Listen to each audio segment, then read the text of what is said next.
자, 오늘 고린도후서 12장 7절에서 10절에 있는 말씀을 가지고 내가 약할 그때가 가장 강합니다. 이해가 안 되는 말씀이지만 이렇게 생각하시면 돼요.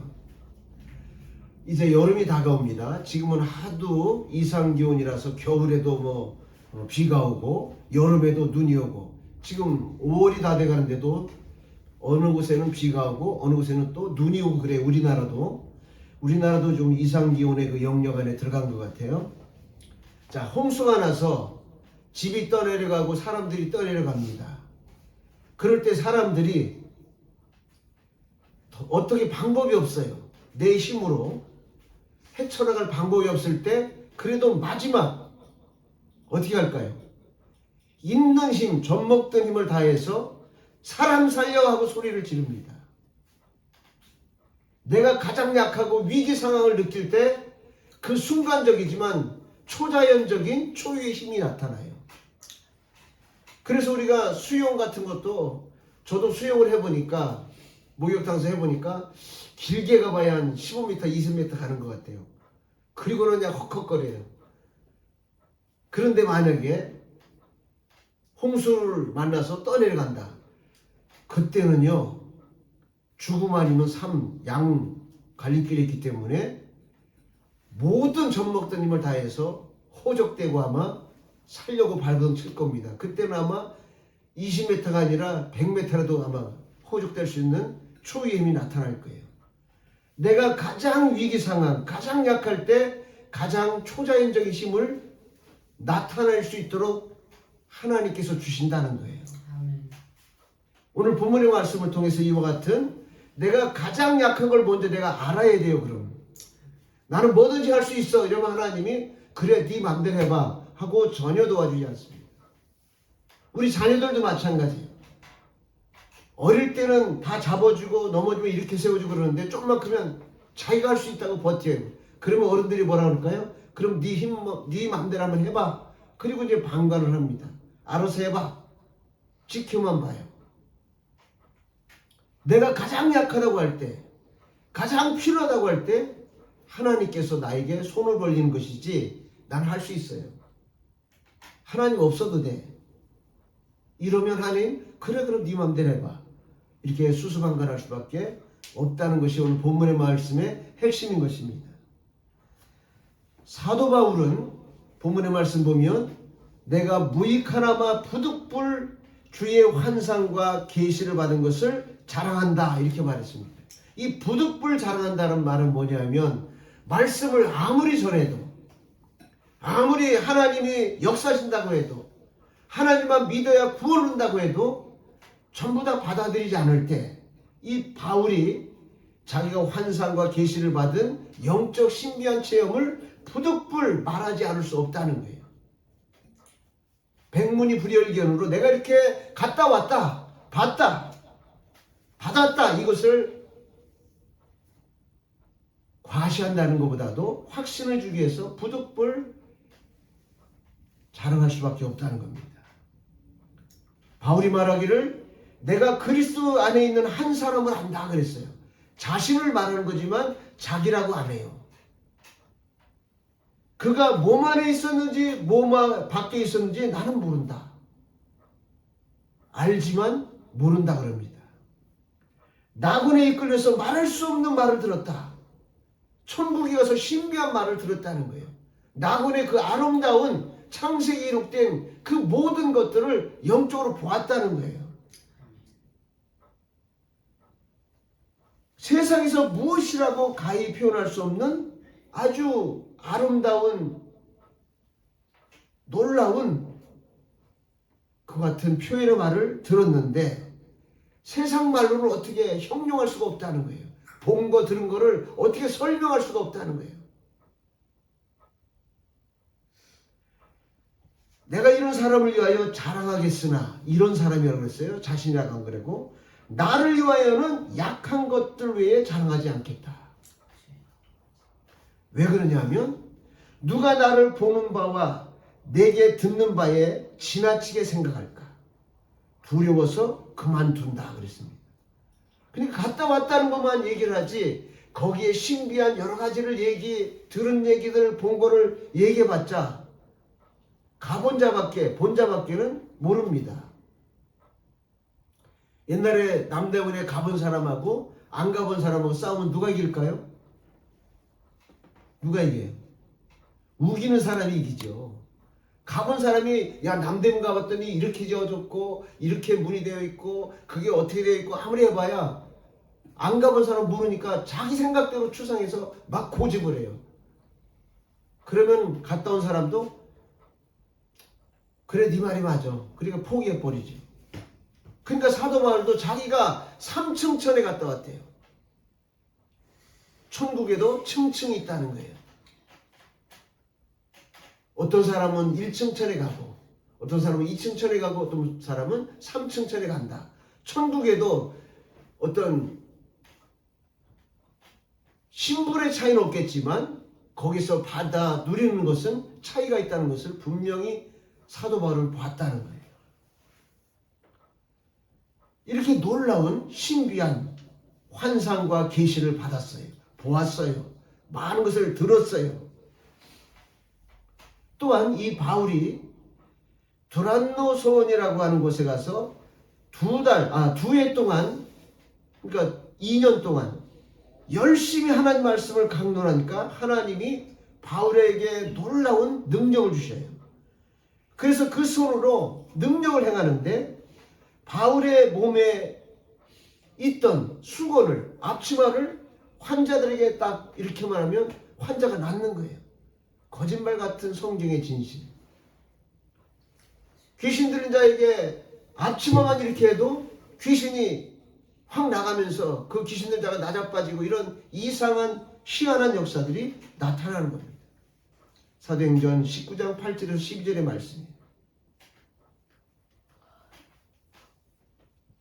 또 바울이 헬라에서 수리아를 거쳐 마게도냐로 선교 여행을 이렇게 옮겨가는 중에 이제 한 지역에서 고별 이제 예배를 드리고 저처럼 이렇게 말씀을 증거합니다. 그런데 바울이 저처럼 말이 좀 느린 모양이에요. 밤중까지 말씀을 전하는 겁니다. 요즘 교회가 10분, 20분만 지나도 지루하다. 그리고는 몸을 비틀어요. 1시간 예배로 정해졌는데 조금만 지나가면 막 항변을 해요. 왜 예배 시간을 길게 하냐고. 그런데 사도 바울은 성경 말씀에 보니까 사도행전 20장 7절에서 12절에 밤중까지 계속 했다고 그랬어요. 얼마나 지겹고 지루했을까요? 한 청년이 창 문턱에 딱 걸터앉아서 뭐라고 하나 이렇게 다리를 흔들면서 딱 듣다가 얼마나 지루한지 끝날 듯 하다가 안 끝나요. 그래서 거기서 중턱에서 졸다가 삼층로에서 추락합니다. 내려가 봤더니 사망했어요. 죽었어요. 예배드리다가. 요즘 같으면 예배드리다가 사람이 죽었다 그러면 난리가 나죠. 조사 나오고 막 불려다니고 혹시 폭행을 했냐 어쩔 약을 어떻게 했냐 이렇게 막 신문 받고 불려다니고 난리가 날 겁니다. 사도 바울이 딱 내려가 보니까 갔습니다. 죽었어요. 다른 사람들이 웅성성하고 야 하나님을 전한다고 하더니 사람까지 죽였어. 이런 막 아우성입니다. 그러니까 사도 바울이 그 유두고라고 하는 청년한테 가서 그를 끌어안고 말하기를 떠들지 말고 잠잠하라. 아이에게 생명이 있다. 하고는 그를 부둥켜 안고 기도했겠죠. 그리고는 자리에 눕히고 늦게까지 대화를 그들과 하다가 떠납니다. 살아난 것을 바울이 확인을 안 했어요. 떠났습니다. 그러니까 아마 뒤에 남은 사람들이 더 아우성을 쳤겠죠. 그런데 떠난 다음에 이 청년이 풀을 털고 일어났습니다. 그래서 그 설교를 늦게까지 들었던 사람들이 이런저런 원망, 불평, 가지가지 낭설이 있었지만 위로를 받고 과연 하나님은 죽은 자도 살리는 그런 위대한 하나님이구나. 이렇게 사도 바울이 놀라운 희한한 능력들을 많이 나타냈는데 정작 오늘 본문의 말씀 아까도 읽었지만 자신의 육체에는 가시가 하나 있어요. 가시. 사단의 사자가 침범을 해가지고 항상 고통스러워. 얼마나 고통스러운지. 사도 바울도 저처럼 이렇게 설교를 했겠지요. 설교 못하도록 방해가 돼. 그러니까 사도 바울이 간절히 하나님 앞에 3번이나 기도를 합니다. 제발 이 사단의 사자를 내게서 띄워주시옵소서. 그리고 맡긴 사명을 잘할 수 있도록 역사해 주시기를 간구하지만 하나님께서는 사도 바울을 고쳐주지 않습니다. 왜 고쳐주지 않을까요? 우리가 때로는 우리 환경 여건을 놓고 하나님 앞에 하나님께서 우리를 자녀 삼으시고 하나님의 백성이라고 하는데 내 가정은, 내 장래는, 내 문제는 왜 이렇게 답답하고 풀리지 않고 어렵습니까? 기도해도 어떤 땐 응답이 없어. 답답해. 하나님이 계시는 건지 안 계시는 건지 주무시는 건지 길을 막은 것인지. 왜 하나님의 택한 백성들에게 또 사도 바울처럼 하나님의 택한 주의 종에게 이런 고통이 있냐 이 말이에요. 무슨 이유인가? 이 이유를 깨달으면 내가 가장 처절한 나락에 떨어져 있을지라도 하나님은 나를 강하게 들어 쓰신다는 것을 본문은 말씀하고 있습니다. 아멘. 어떤 이유와 섭리 속에서 사도 바울이 그런 위대한 죽은 자도 살릴 만큼 그런 놀라운 역사를 행한 자인데 자기 몸에 있는 이 병은, 이 고통은 해결을 못할까요? 하나님의 섭리와 이유를 이 시간 깨닫는 시간 되시기를 간절히 축원합니다. 아멘. 첫째로 하나님의 은혜가 내게 족함을 깨달으라는 거예요. 요즘 왜 국가적으로 문제가 많고 또 지도자로 나왔다는 사람들끼리 한 사람도 상대편을 칭찬하거나 높이거나 없고 내가 당신보다 낫소. 내가 대통령 깜이요. 다 손 내리시오. 이런 사람들이에요. 다. 10명이면 10명 다 그렇습니다. 네거티브로 상대를 무조건 짓밟고 내가 올라서야 되는 것이 세상의 승리의 비결입니다. 근데 성경은 그렇지가 않더라고요. 따라 보시기 바랍니다. 하나님의 은혜가 내게 족하다. 내게 족하다. 아멘. 그것은 어떻게 보면 포기하는 것 같지만 때로는 체념할 줄 알라는 거예요. 이게 아니면 아니라고 내려놓을 줄도 알라는 거예요. 이게 나하고 안 맞는 건데 끝까지 부여잡으려고 바등바등 하다가 세월만 낭비하는. 때로는 아닐 때 빨리 손을 내려놔야 됩니다. 하나님의 은혜가 내게 족하다고 하는 것은 하나님께서 바울을 얼마나 위대하게 썼습니까? 손수건만 아침만 들어도 죽은 자가 살아나고 병든 자가 고치고 귀신 든 자가 치료받아요. 죽은 자를 살립니다. 이런 놀라운 능력을 행했는데 왜 자기에 있는 이 고통은 하나님 앞에 아무리 간절히 기도해도 해결해 주지 않을까? 그 답을 고린도후서 12장 7절에 이렇게 말씀을 합니다. 여러 계시를 받은 것이 지극히 크므로 너무 자고하지 않게 하시려고. 사람들이요 너무 잘 나가면 내가 아니면 안 돼. 거들먹거리다가 아웃되는 겁니다. 누군가도 그렇게 되다가 아웃됐어요. 나 아니면 안 돼. 그러다가 내 마음대로 하다가 아웃되는 겁니다. 지금 나머지 지금 대통령 후보들도 보면 나 아니면 안 된대. 나 아니면 안 된다는 마음을 가진 사람일수록 얼마 안 가면 다 아웃이에요. 당신이 더 잘났어. 그렇지만 그래도 선한 페어플레이를 한번 해봅시다. 이렇게 말하는 사람 한 명도 찾아본 적이 없어요. 다 자기가 최고래. 1인지하야 모두가. 여러 계시를 받은 것이 지극히 크므로 너무 자고하지 않게 하시려고 내 육체에 가시 곧 사단을 주셨으니 이는 나를 쳐서 너무 자고하지 않게 하려 하심이라. 바울이 깨달은 게 이거예요.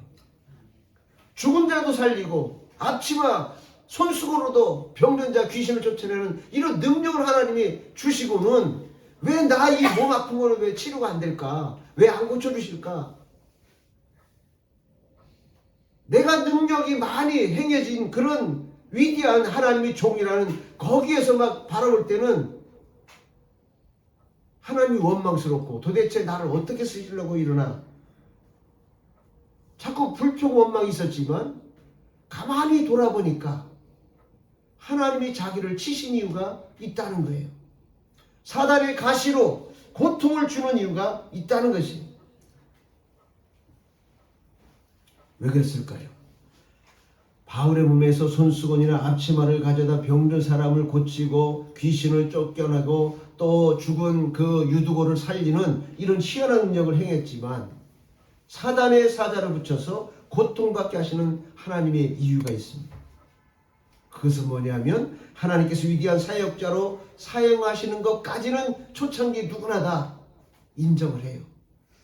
그런데 수시로 능력과 기적과 표적이 막 나타나고 많은 사람이 막 높이고 하다 보니까 바울이 갔다가면 어떨 수가 있을까요? 기고만장하고 자신이 신격화의 자리에 설 수가 있어요. 자기가 위대한 교주로 착각할 수도 있어요.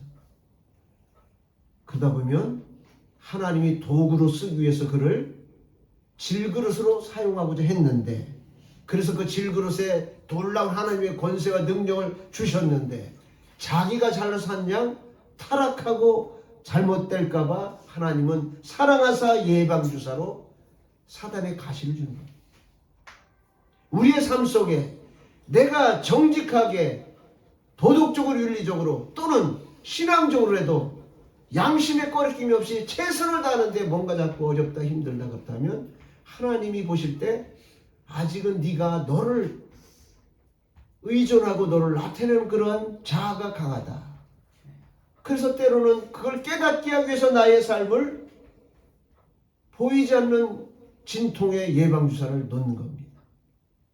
이걸 깨달아야 되는데 우리는 그 하나님의 섭리를 알지 못하고 왜 나를 이렇게 힘들게 해? 왜 나를 고통스럽게 해? 원망 불평으로 깨닫지 못하니까 이 예방주사의 효과가 더 고통의 고통으로 나타나는 것입니다. 그래서 고린도후서 12장 9절에 보면 내게 이르시되 내 은혜가 네게 족하다. 내 은혜라는 것은 하나님이 지금까지 역사하셨던 모든 그것을 보면 너는 그런 걸 누리거나 실행할 만한 자격도 없지만 하나님이 은혜로 주신 것이다 이거예요. 그러니까 좋을 때만 은혜, 좋을 때만 감사가 아니라 때로는 사단의 가시로 고통과 어려움에 처했을 때도 감사할 줄 아는 그래야만이 내 능력이 즉 하나님의 능력이 약한 데서 온전해진다는 거예요.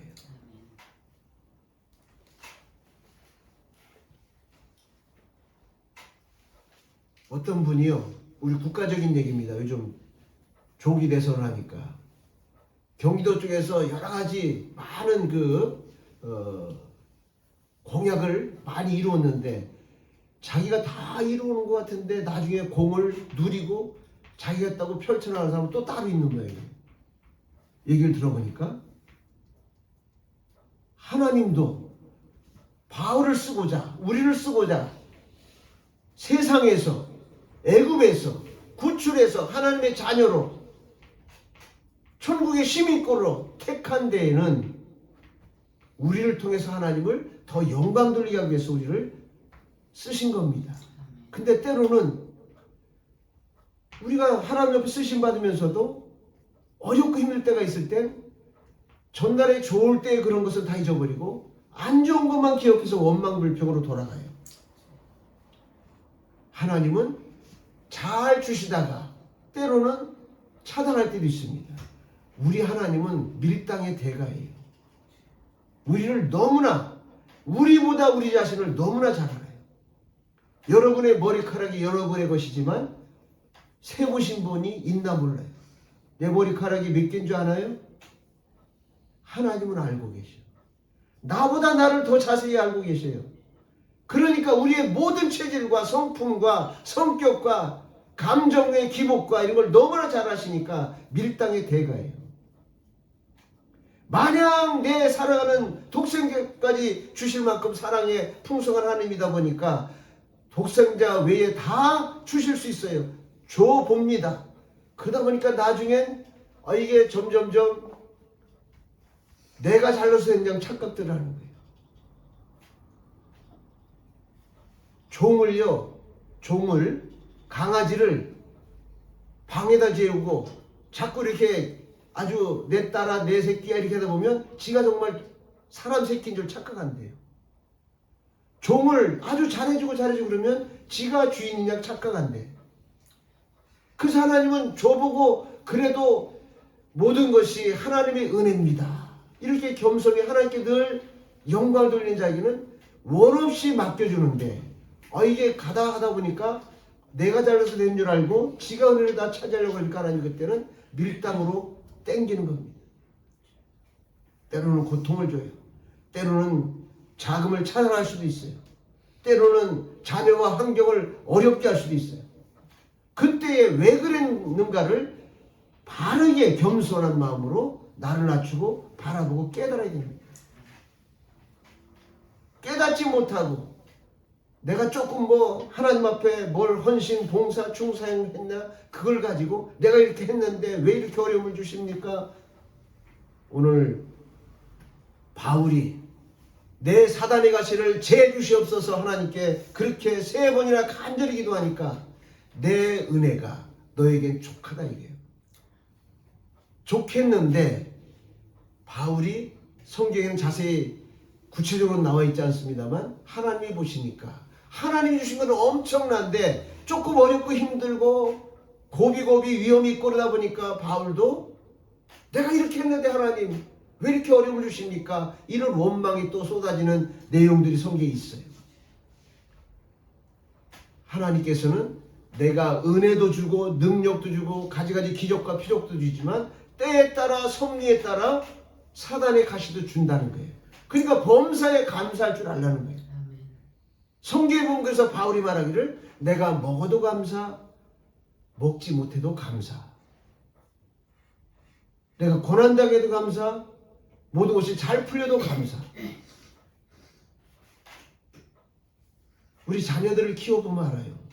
모든 것이 넉넉해서 용돈 잘 주고 해달라는 대로 다 해줄 때는 아주 그냥 좋고 최고인데 좀 어려워져서 힘들고 못 줄 때는 분위기가 달라져요. 부모를 대하는 그 예절이 달라져요. 나에게 잘해주든 못해주든 나를 낳은 부모라는 그런 기본 개념과 같이 때로는 우리가 환경과 여건이 어려울 수도 있고 힘들 때도 있지만 그 힘들고 어려울 때에 바르게 우리가 깨달아야 될 것은 하나님의 은혜가 족하구나. 하나님께서 나를 좀 더 온전하게 더 바르게 쓰시려고 때로는 나를 이렇게 밀당으로 어려움도 주시는구나. 그러면서 자신을 돌아보는 그런 놀라운 은혜가 있어야 될 줄 믿습니다. 그래서 나의 약함을 깨닫고 하나님 앞에 낮아지는 그런 모습이 될 때 하나님은 더 온전하게 쓰시는 줄 믿습니다. 내 능력이 너의 약한 데서 온전해진다. 하나님의 능력과 권세와 모든 걸 받을수록 나를 낮출 줄 알아야 돼요. 쉽게 말하면 올챙이 시절을 알으라는 거예요. 뭔가 좀 어렵던 사람이 잘 되면 올챙이 시절을 몰라요. 옛날에 땅을 많이 가졌던 사람들이 그 아파트 붐이 막 일어나고 주택 붐이 일어나니까 땅을 막 너도나도 막 비싼 값에 사거든요. 그냥 호미질이나 쟁기질이나 이런 걸 했던 사람들이 하루아침에 땅을 파니까 몇십억씩 막 들어와요. 그러니까 정신을 못 차리고 외제차에다가 그전에 뉴스에도 그런 게 많이 나왔어요. 하루 저녁에 이런 술집에 가면 하루 저녁에 4,500만 원을 그냥 1,000원 쓰듯이 막 쓰는 거예요. 몇 년에 가서 아주 쪽박 차는 거지. 우리가 하나님의 은혜를 항상 받을수록 나를 돌아보고 낮아지는 그런 겸손의 모습이 있어야 될 줄 믿습니다.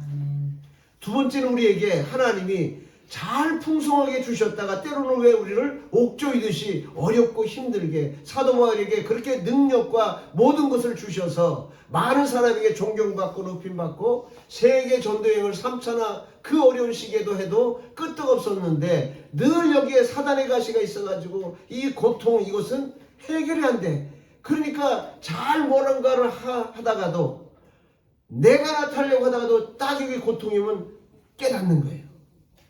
아, 그렇지. 내가 내 잘난 척 하다가 큰일 나지. 깨닫는 겁니다. 그래서 두 번째 우리에게 주시는 사도 바울에게 왜 사단의 가시, 사단의 이와 같은 사단의 그런 고통을 주셨느냐. 두 번째로 보면 아주 작은 것, 약한 곳에도 감사할 줄 알라는 거예요. 내가 잘 나갈 때만 감사하는 것이 아니라 약할 때도 감사할 줄 알라는 겁니다. 우리 모두에게는 단점과 약점 이런 것들이 많이 있습니다. 내 자신이 단점과 약점을 발견했을 때, 내 환경과 여건을 발견했을 때, 깨달았을 때 그래도 감사. 이런 생각을 여러분 해보셨습니까? 아니면 불평, 원망, 핑계를 쏟아붓지 않습니까? 요즘 가끔 낮에 기독교 방송을 봅니다. 그러면 아프리카, 뭐 탄자니아, 무슨 뭐 이런 아주 후진국, 아프리카 중에서도 아주 후진데 막 몸이 썩어 들어가도 치료 받을 수도 없고 돈이 없으니까 며칠씩을 굶어야 되고 막 이런 처절함이 봤을 때 우리가 그걸 보면서 야, 그래도 우리는 행복하다 이런 말이 나와야 되는데 자꾸 위에만 봐요. 야, 누구 집은야 아파트가 그렇고 뭐 누구 집은 뭐가 떴고 그걸 보면 늘 원망과 핑계 불평이 나오지. 그래서 오늘 사도 바울에게 왜 가시를 줬느냐. 사단의 사자를 붙여가지고 그렇게 순간순간마다 괴롭히느냐. 작은 것도 약한 것도 항상 감사할 줄 알라는 겁니다. 그래서 사도 바울은 복음을 전하다가 잘못 걸려가지고 채찍을 맞고 감옥에 가서 착고에 채워서 피투성이가 되고 고통스러운데도 데살로니가전서 5장 16절 18절에 보면 뭐라고 표현했느냐. 항상 기뻐하래요. 제가 이 말씀을 깨닫기 전에는 야, 예수 믿는 사람들은 정신병자들만 믿는 거구나 이렇게 생각을 했어요. 목사들을 되려면 정신병자가 돼야 되는구나 이런 생각을 많이 했어요. 왜냐하면 내가 목사이면서도 이게 이해가 안 돼요.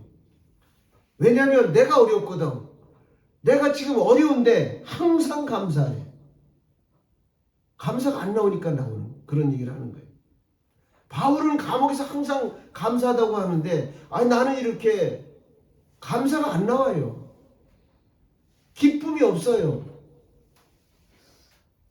원망, 불평, 무슨 탓 이런 걸 많이 하다 보니까 점점 부정을 말하면 부정한 일만 퍼져요. 내 입에서 긍정을 말하면 좋은 긍정의 일만 쏟아지게 되는 점 있습니다. 아멘.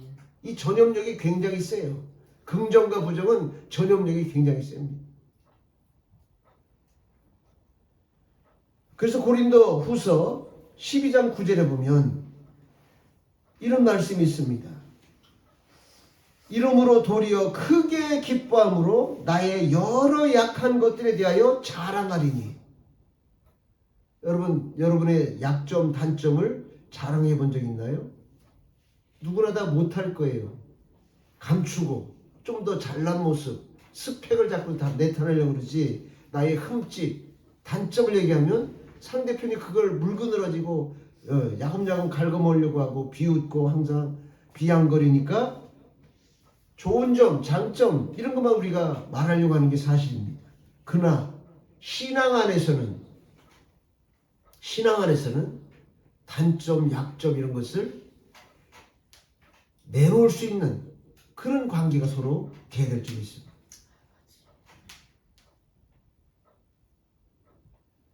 여러분, 질병은 자랑하라는 말이 있어요. 병은 자랑해야 돼요. 내가 병들어서 암병이 있는데 누가 알면 걱정할까봐 돈 들어가니까 안 아픈 척 결국은 죽는 겁니다. 병은 자랑해야 돼요. 내 약점은 자랑해야 돼요. 단점을 개방해야 돼요. 아무하게나 하면 안 되겠죠. 신앙 안에서, 신뢰하는 신앙 안에서는 개방을 해야 돼요.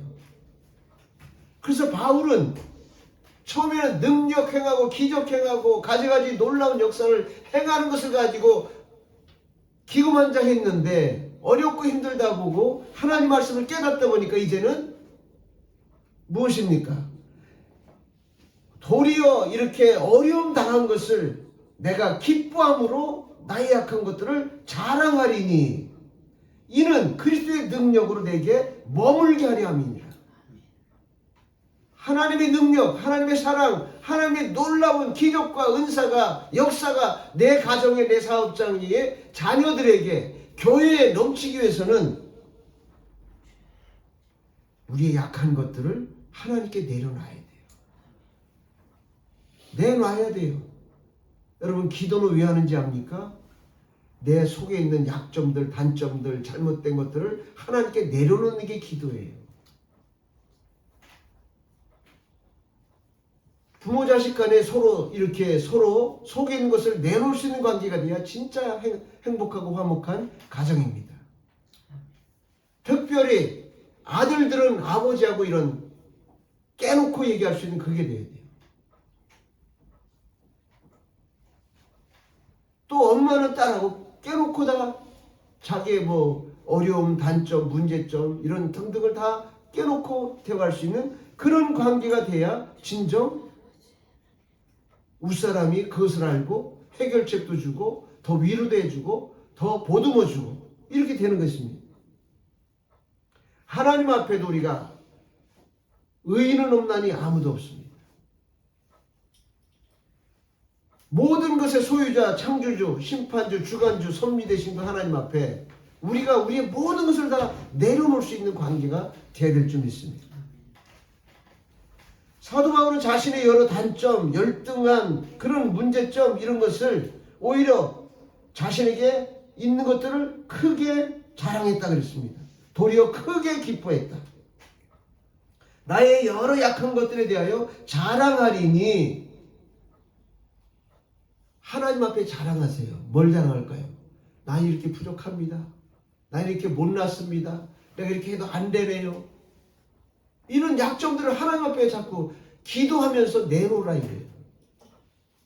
사도 바울의 경험입니다. 그러니까 그리스도의 능력이 내게 머물더라 이 말이에요. 나는 다 할 수 있습니다. 나는 능력이 있어요.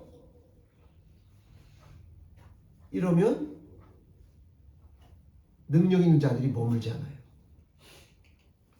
우는 아기에게 젖을 더 준다는 말이 있죠. 아기들이 아주 그냥 보채면 어른들이 부모가 그 아이에게 더 신경을 쓰고 또 울지 않게 하려고 온갖 정성과 방법을 다 쏟습니다. 근데 편안히 있는 녀석은 굶는지 배고픈지 아픈지 모르고 신경 잘 안 써요. 하나님 앞에도 우리가 우리의 약점, 단점, 문제점을 사람에게는 이용거리, 비난거리, 비방거리가 될 수 있으니까 그렇다 치면 하나님께는 내놓을 수 있어야 돼요. 기도를 하는 장점이 바로 거기 있는 겁니다. 그럴 때 하나님이 우리에게 머문다고 그랬어요. 그 말이 무슨 말이냐면 고린도후서 4장 7절에 보면 우리가 이 보배를 질그릇에 가졌으니 보배가 누구냐? 하나님입니다. 예수님입니다. 질그릇은 나예요. 질그릇은 뭡니까? 질그릇은 토기장이 의도대로 만든 거예요. 물 내리게 하는 그 꼭지가 나오게 하려면 구부러지기도 하고, 또 턱배기처럼 투박하기도 만들고, 또 종제기처럼 조그맣기도 만들고, 아니면 이쁜 도자기처럼 그렇게도 만들고, 다양하게 만드는 겁니다.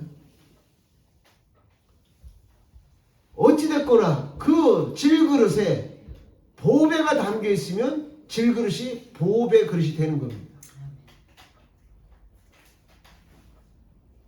여러분, 이 컵에 여기에다가 음식을 담으면 이제 음식을 담은 그릇이 되는 거죠. 여기다가 안족을 담으면, 독약을 담으면 말하자면 사약 그릇이 되는 거예요. 우리가 이 질그릇인 우리가 우리 안에 보배인 예수를 담으면 이 능력이 나한테 임해서 놀라운 예수가 능력으로 나타나게 된다는 것을 성경은 말씀하고 있습니다. 왜 바울에게 사단의 사자를 붙여서 그렇게 고통을 주기도 하면서 하나님이 써먹느냐? 이 보배를 질그릇에 가졌으니 이는 능력의 힘이 큰 것이 하나님께 있고 우리에게 있지 아니함을 알게 하려 함이라.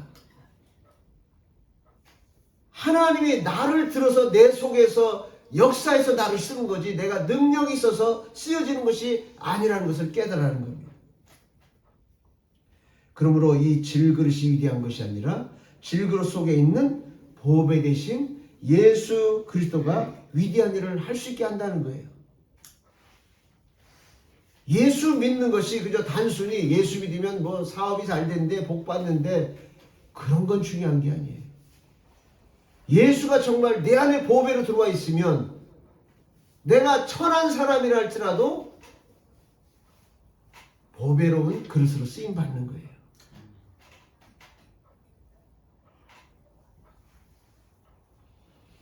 능력이 힘이 큰 것이 우리에게 있는 것이 아니라 우리 속에 있는 보배에 있는 겁니다.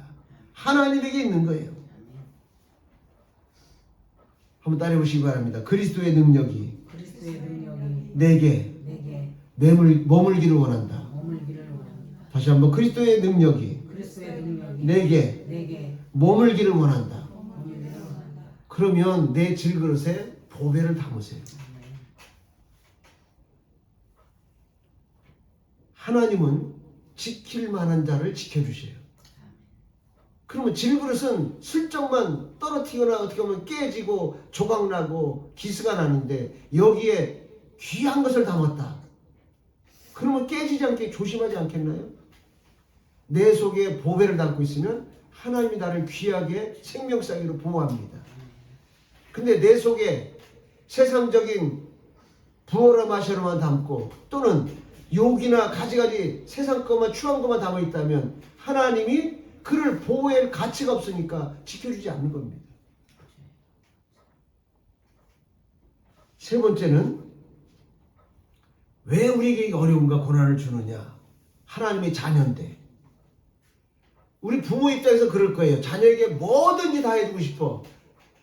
천만의 말씀이에요. 다 해주고 싶지만 때로는 고통도 줘야 되고 스스로 해결해 나갈 수 있는 자성 능력이라도 키워줘야 돼요. 아기 때처럼 날마다 붙잡아주고 넘어지면 이렇게 세워주고 닦아주고 이러면 기형아로 크는 겁니다. 어느 정도 성장한 다음에는 스스로 자기 길을 헤쳐나갈 수 있도록 자존, 자립, 자생할 수 있는 힘을 키워줘야 해요. 그렇기 때문에 때로는 그렇게 자성했던 부모가 이제는 냉정하게 본돈만듯 소닥 보듯이 무관심하게 그런 경우도 있는 거예요. 그것은 뭐냐면 스스로 강함을 잘 유지할 수 있는 모습이 되어지라는 겁니다. 그래서 세 번째는 내가 약할 그때에 강함 주심을 깨달으라는 거예요. 그 말은 나의 정말 진실한 나를 주관적으로 파악해서 하나님 앞에 고백할 줄 알라는 겁니다.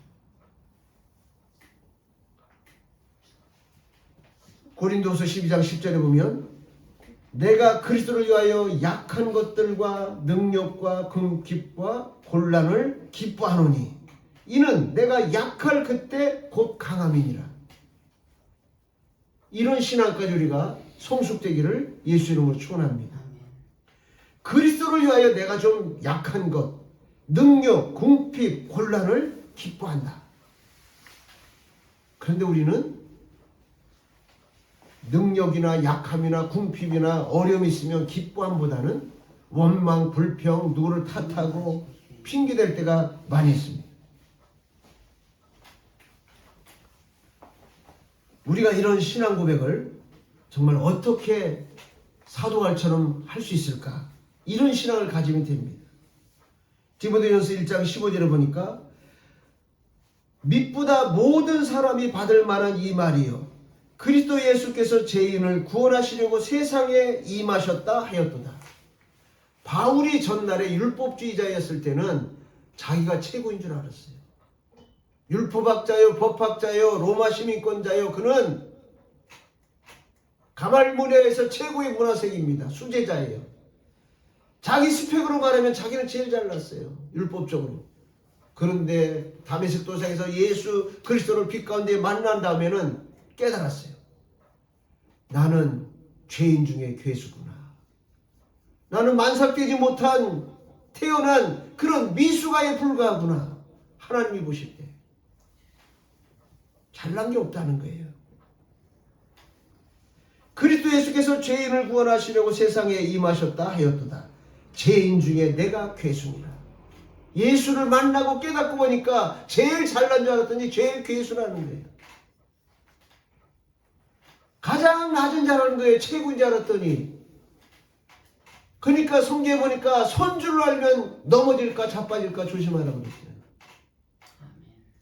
잘난 자 아무도 없어요. 잘난 척하다 우리 여기 이 막내 손주가 어릴 때 3살, 4살 때가 5살 때 잘난 척하더니 꼴 좋다 그런 얘기가 유행가 있었어요. 지 형아가 뭘 하다가 실수해서 콩 넘어졌어요. 그랬더니 아이 형아 그것도 못해? 내가 해야지 하다가 지도 콩 넘어지더니 자기한테 하는 소리야. 잘난 척하더니 꼴 좋다. 우리가 이렇게 잘난 척하면 실수하게 돼 있어요. 이 바울도 잘난 척하다가 자기가 괴수인 걸 깨닫고 나니까 야 나처럼 모지랭이가 없구나. 나처럼 팔싹동이가 없구나. 그 뒤부터는 이 구원의 놀라운 은총을 주신 그 예수를 위해서 모든 것을 다 쏟아붓는 겁니다. 고린도후서 12장 15절에 보니까 내가 너희 영혼을 위하여 크게 기뻐함으로 재물을 허비하고 내 자신까지 허비하리니 그랬습니다. 그리스도의 사랑을 본받은 겁니다.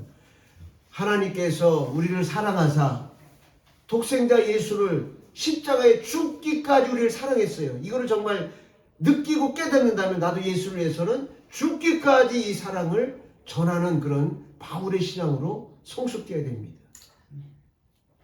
이런 신앙으로 우리가 성숙되어야 돼요. 그럴 때 하나님은 나를 최고의 위치에 쓰임받는 자로 쓰시는 겁니다. 한 말씀만 더 말씀드리고 마치겠습니다.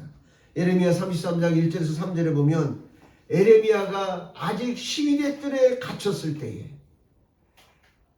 시위대 뜰에 감옥에 있다 그래. 감옥에 왕의 그 시위대 그 감옥에 처해 있습니다. 거기 찾고 채워서 그 철조망에 딱 철망에 이렇게 갇혀 있을 때에 여호와의 말씀이 그에게 다시 임하니라. 가르사대 이를 행하시는 여호와. 예레미야가 감옥에 들어간 것도 하나님이 일을 행했다는 거야. 내가 도둑질하고 강도질하다가 들어간 것은 내 탓이지만 내가 정말 성경대로 도덕과 윤리적으로 살려고 최선을 다했는데 어떻게 하다 보니까 누명을 쓰는데 감옥에 들어갔어. 이거는 이 에레미야로 의미하면 하나님의 섭리와 계획이 있다는 거예요. 뭔가 그 가운데서 깨달으라고 하는 하나님의 뜻이 있다는 거예요. 에레미야는 하나님의 말씀만 바르게 전하다가 감옥에 들어갔어요. 이스라엘 백성들이 하나님 말씀을 너무나도 어기고 우상 숭배하고 음란하고 대표하고 죄악으로만 하나님과 반대로 청개구리처럼 덤으로 가라고 하면 서로 가고 남으로 가라고 하면 북으로 가고 이렇게 하니까 하나님께서 이제 참다 안 돼서 이제는 이스라엘 백성들을 바벨론의 느부갓네살 왕 앞에 70년 동안 포로로 팔아버려요. 던져버리는 거예요. 마음 아프지만 제대로 하나님 은혜가 어떤 건지 깨달으라 이게 고통받으면서 자녀들도 잘 해주고 해줬는데 말 안 들으면 그럼 네 멋대로 해봐 그리고 무관심하는 거예요. 깨달으라 이거예요. 깨달으라. 시대 때 있을 때 일을 행하시는 여호와, 그러니까 감옥에 들어간 것도 하나님 무슨 섭리가 있겠구나 깨달은 겁니다. 그것을 성취하시는 여호와. 그런데 감옥에 들어간 섭리도 하나님이 이제 뭔가 계획을 성취하기 위해서는 얼마 있다가는 출구할 수 있도록 하시겠다는 거예요. 그 이름을 여호와라는 자가 이같이 이르노라. 너는 내게 부르짖으라.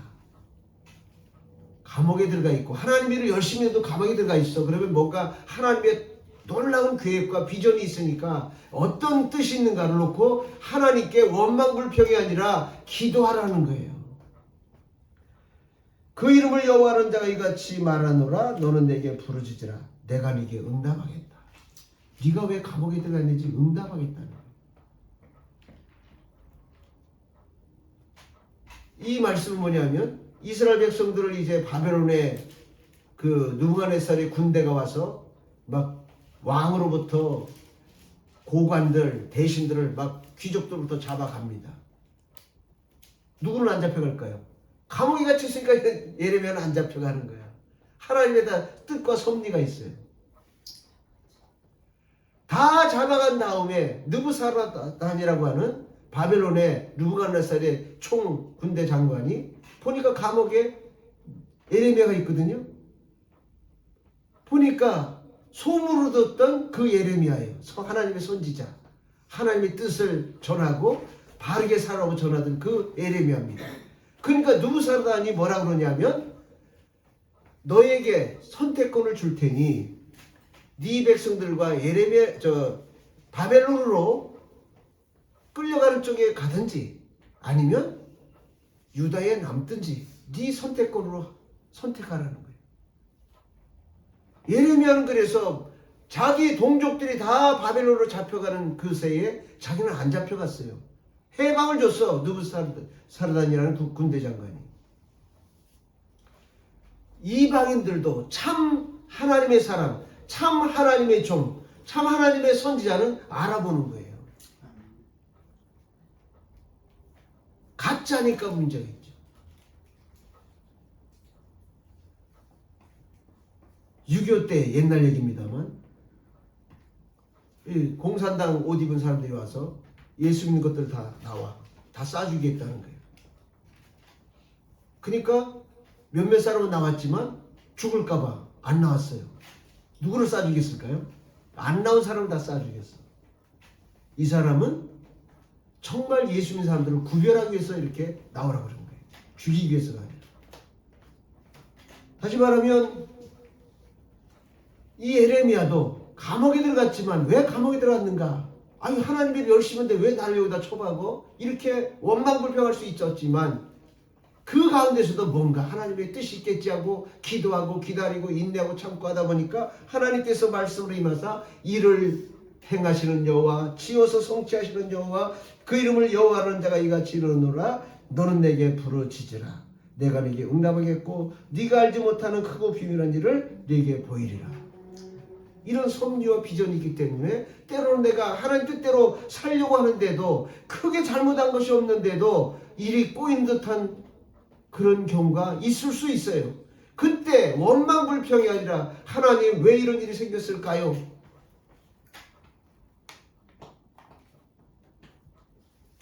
엎드리는 것이 중요합니다. 여호수아가 이스라엘 백성들을 요단을 건너서 적과 꾸려놓은 가나안 복지로 인도합니다. 여리고성을 7일 동안 돌고 해가지고 무너져라 하고 하나님의 이름으로 외치니까 칼 하나 창 하나 쓰지 않고 무너졌어요. 하나님의 은혜 가운데. 그런데 얼마나 또 진격하고 더 들어가다 보니까 적군들한테 막 이스라엘 군대가 초죽임을 당하고 막 밀리는 상태가 됐어요. 그래서 여호수아가 그러면 어떻게 될까요? 우리 같으면 아니 저 큰 여리고 성도 무너뜨렸는데 그 아이성이라는 조그만 성에 있는 수백 수천밖에 안 되는 그 군대 그거한테 막 밀리는 거예요. 우리 같았으면 원망했을 거예요. 근데 여호수아는 바로 제때 믿어서 하나님, 여리고 성도 무너뜨리게 하신 하나님, 무엇 때문에 우리를 다시 이렇게 또 실패하고 피바람을 이렇게 불게끔 우리를 다치게 합니까? 하고 이렇게 엎드리니까, 하나님께 엎드리니까 하나님께서 응답을 뭐라고 주시냐면, 너희 중에 여리고 성을 딱 점령하면 제일 먼저 모든 것은 하나님께 드리라 그랬는데, 그 중에 누가? 아간이라는 사람이 딱 들어가 보니까 많이 훔친 것도 아니에요. 은덩어리 하나하고 외투 한 벌이야. 별거 아니잖아요. 하나님은 큰 거 작은 게 문제가 아니라 하나님의 말씀을 지켰느냐 안 지켰느냐가 중요해요. 선악과를 왜 먹었냐 안 먹었냐 이게 중요한 것이 아니고, 먹지 말라고 한 하나님 말씀을 따르지 않은 게 큰 죄예요. 그래서 하나님 앞에 말하니까 아간을 돌로 쳐 죽이라는 거예요. 성경에 보면, 여호수아에 보면. 그래서 아간에게 이 이유를 다 물어보니까 자기가 외투 한 벌하고 금덩이 하나를 너무나도 탐이 나서 내가 내 장막 땅속에다 땅 파고 묻어놨다는 거예요. 누구나 그런 욕심을 부릴 수 있겠죠. 그러니까 하나님이 아간을 돌로 쳐 죽이라는 거예요. 그 아골 골짜기에서 아간이 돌에 맞아 죽는 겁니다.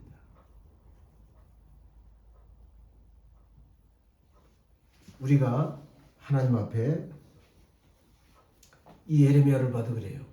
이런 상황에서 하나님은 그를 다시 이제 해방을 주시고 바벨론으로 끌려가지 않고 오히려 본토인 유다에 남아서 거기 잔류들을 다시 살리고 복음화하고 하나님을 지도하고 가르치고 70년의 차기까지 그 고국을 끝까지 지키는 그런 역할로 예레미야를 남게 하시는 거예요.